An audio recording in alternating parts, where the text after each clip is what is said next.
Welcome back. Here's another video on another chapter called Receivables Management. And receivables or accounts receivable or trade debtors, DEBTORS, forms a part of working capital.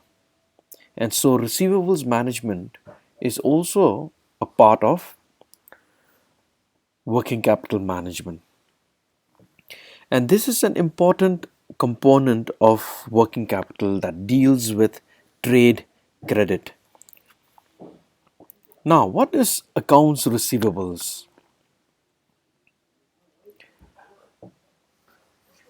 Now, receivables normally arise out of the credit sales of a firm. So, when a firm does a sale on credit, automatically accounts receivables are created. And receivables management is the process of making decisions relating to investment in trade debtors. If the firm wants to increase sales turnover and profits, it'll have to sell goods on credits, which also includes the risk of bad debts. So if you want to if as a firm, if you want to increase your sale, you extend credit to your customers or to your prospective customers. That way your there's an increase in the sales, but at the same time there's also a risk that some of those credit sales may result in bad debts because some may not actually pay up when it's time for them to make the payment.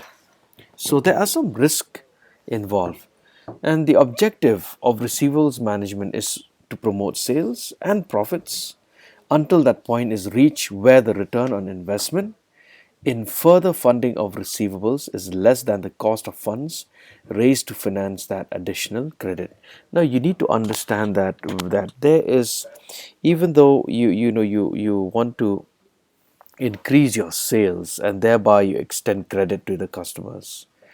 Now there are some costs involved in receivables, and that is the investment in receivables. But take for example, if you're selling goods worth 500,000 rupees and the person has to pay up say after 45 days, so in the next 45 days you're not going to see your 500,000.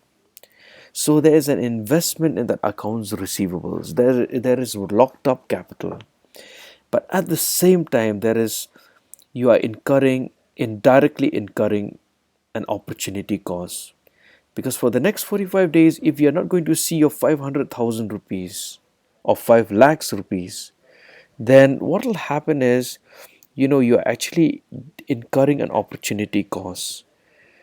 And if because if you had the money with you right now, you could actually use that 500,000 to reinvest and earn some return. So there are some costs involved in receivables management.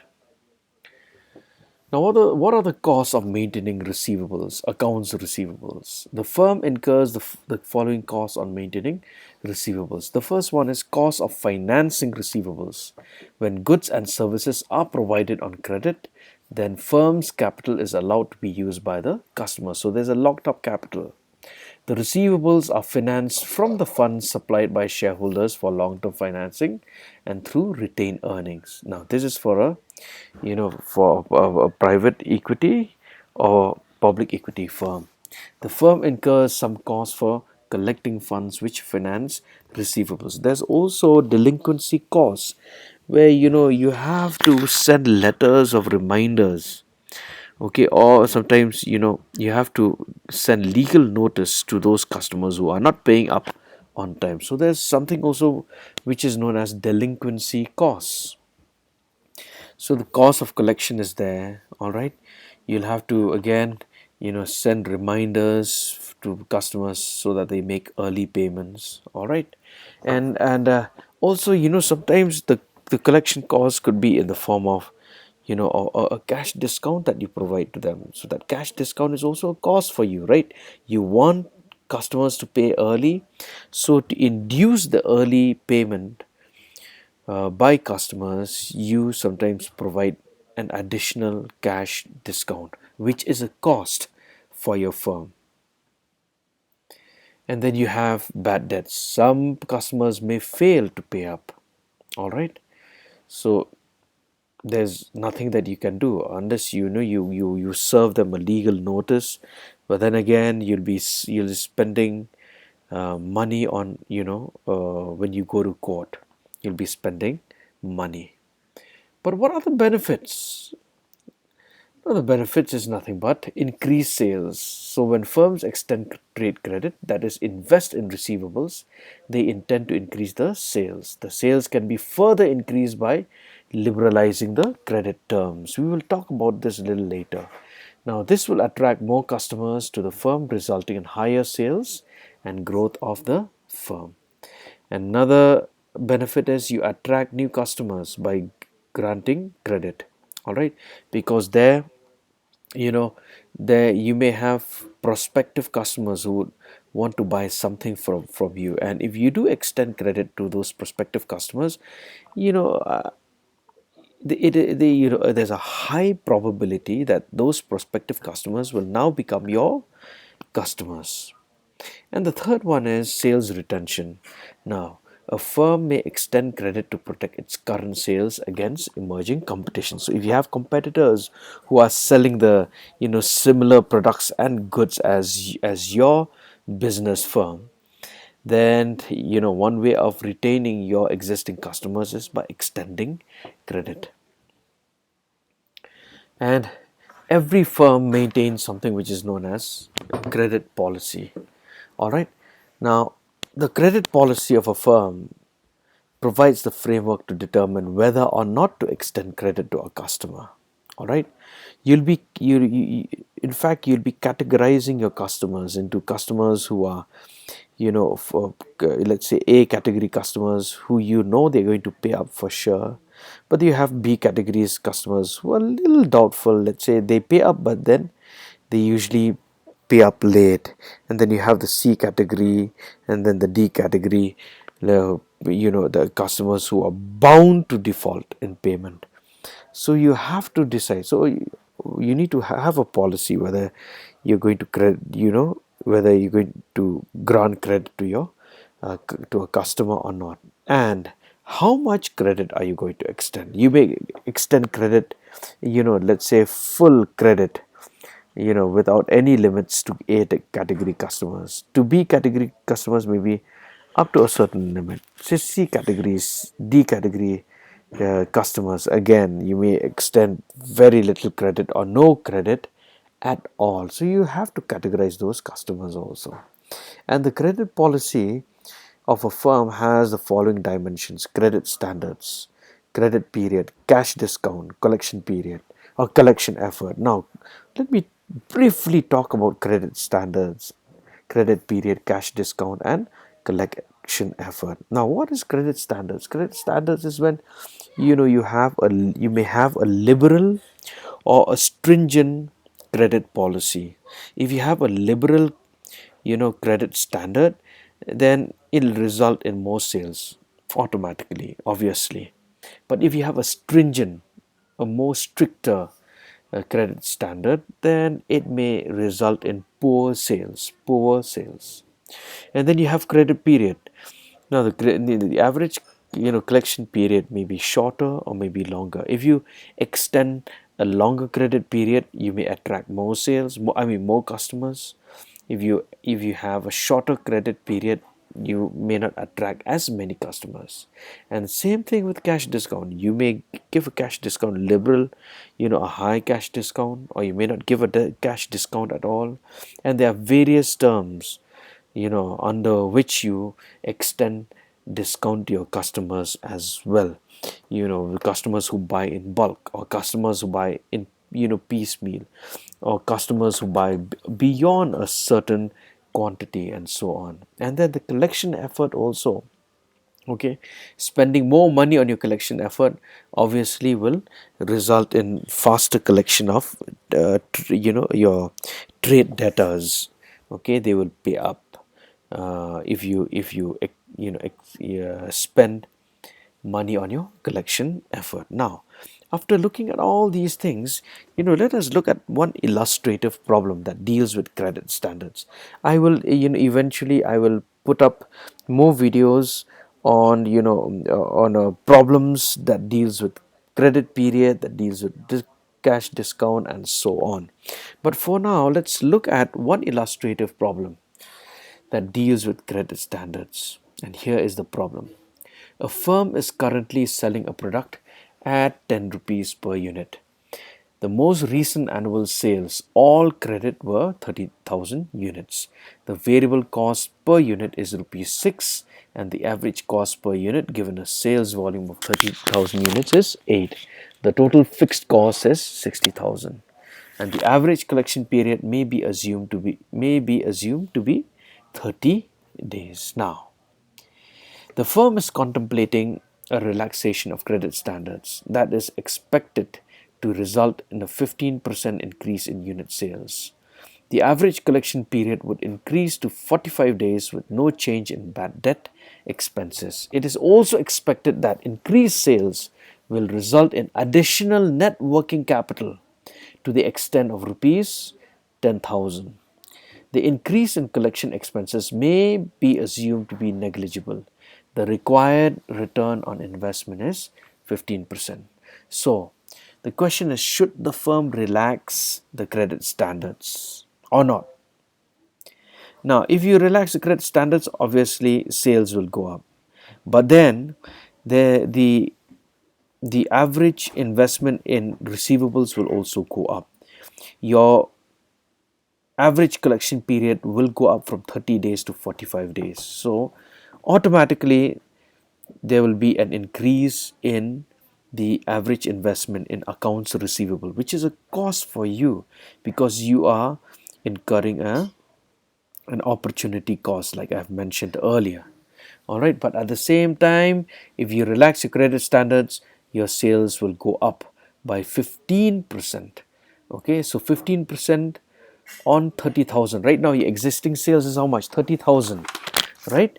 If you extend, if you relax your credit standards, your sales will increase by 15%. So calculate 15% on 30,000, that works out to 4,500. So if you relax your credit standards, sales volume will increase from 30,000 units to 34,500 units. Now, is it worth relaxing the credit standard or not? Let's look at the solution.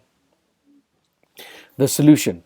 The decision is to put the proposed relaxation in the credit standards into effect should be based on a comparison of number one, additional profits on sale, your marginal profits.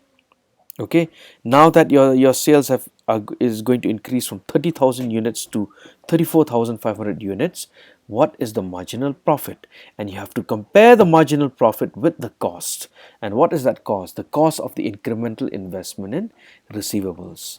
And if the former exceeds the latter, the proposal should be implemented, otherwise not. So your profits, your incremental marginal profits, have to be greater than the cost of the incremental investment in accounts receivables. So what we're going to do is, whenever you get a problem like this, you first have to calculate your marginal profit. Second is calculate the cost of the incremental investment in accounts receivables. Let's do that.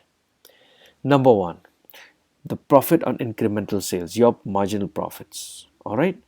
Now, you have a proposed plan. Proposed plan is to relax the credit standard.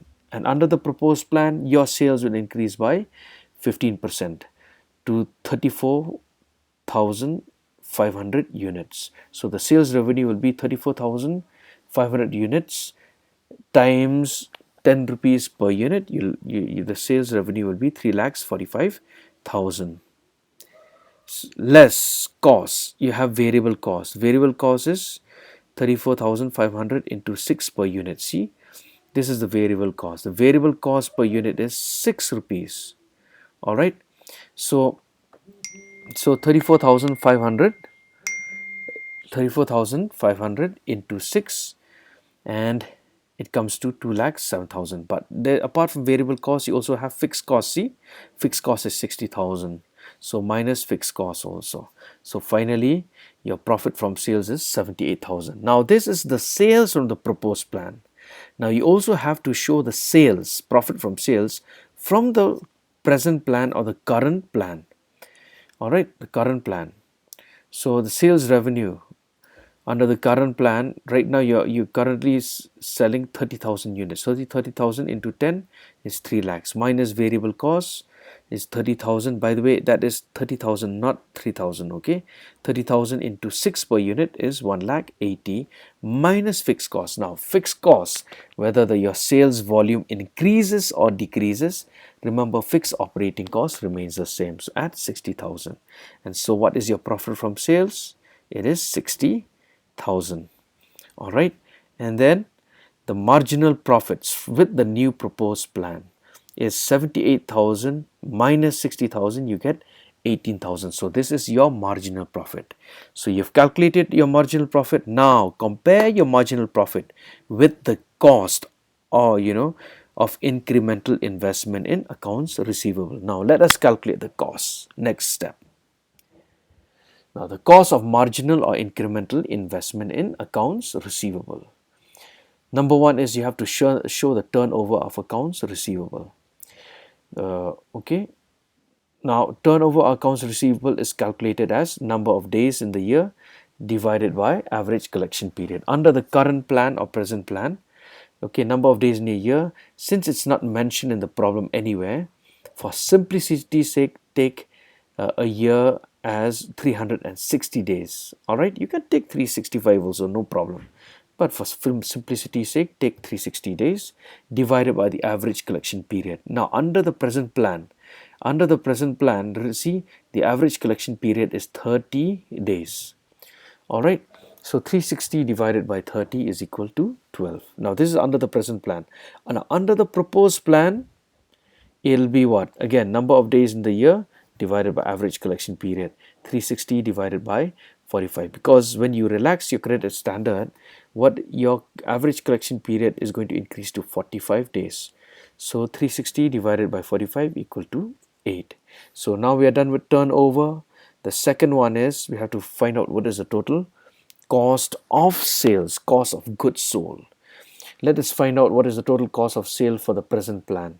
And for the present plan, it is nothing but the number of sales units times into cost per unit. So what is the current sales units is 30,000 into 8 rupees is 2,400. Or I mean 2,40,000. Now under the proposed plan, it'll be 30,000 into 8 rupees per unit plus 4,500 into 6. Now why is this? Now for the first 30,000 units, you multiply by 8. But for the next, for the incremental increase in sales unit, okay, you'll have to multiply it with the variable cost per unit. All right, and the variable cost per unit is 6 rupees. See, the variable cost per unit is 6 rupees. So for 30,000, for the first 30,000 units is at 8 rupees, and for the the additional sales units 4,500, you will multiply it by the variable cost per unit, which is 6 rupees. So you'll get 2,67,000. All right. Now, what is the average investment in accounts receivable? Under the present plan, it is total cost of sales, which you found out, 2,40,000 divided by the turnover accounts receivables. Now, we have also found out that the turnover accounts receivables under the present plan is 12. So 2,40,000 divided by 12, we get 20,000. And then for the proposed plan, same thing. Your total cost of sales, we found out 2,67,000 divided by the turnover of accounts receivables, which we found out.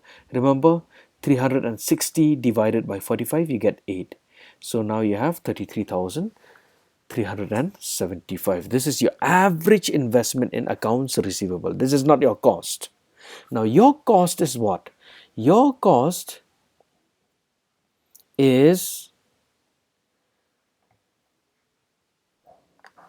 this one. Now the cost of marginal investment in accounts receivable, okay, this is the difference between the average investment in accounts receivable under proposed plan and present plan.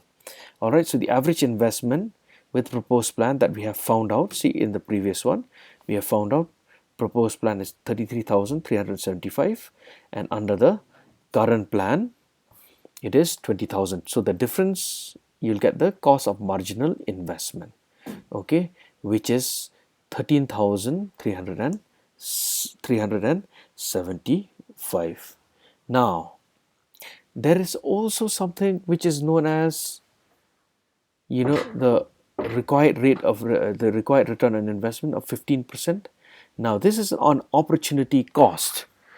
If on your in your accounts receivables, all right, when you have accounts receivables lying around, you will incur an opportunity cost. So that opportunity cost is this 15%.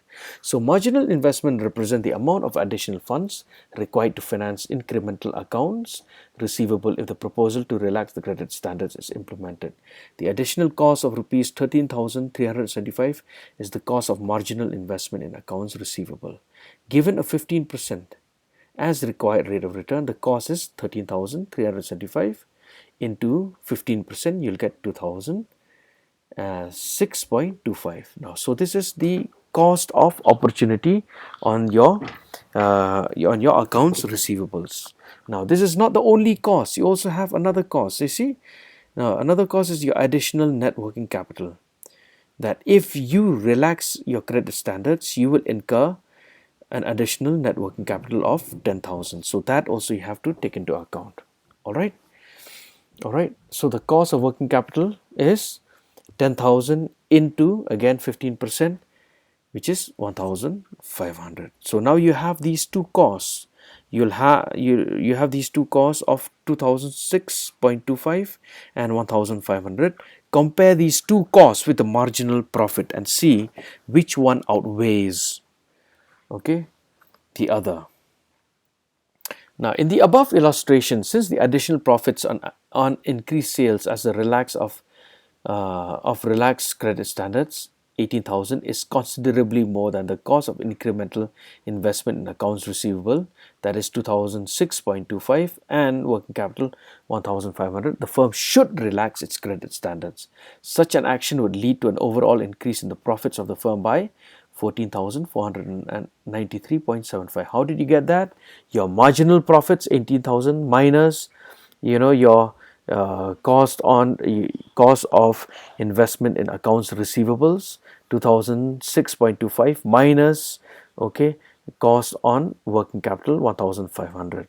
So you get a net profit of 14,493. So what should be, so should the firm relax the credit standards? Yes, the firm should relax the credit standards, because if the firm tighten the credit standards or have a stringent credit standard, the effect would be just the opposite. All right. So this is an illustrative problem on receivables management or credit management. All right, I will post some more problems later on, and by the way, in the description box below I will put a link where you can get a hold of the study material on receivables management. You will get the solved problem, which is a Word document, as well as this PowerPoint presentation. Thank you.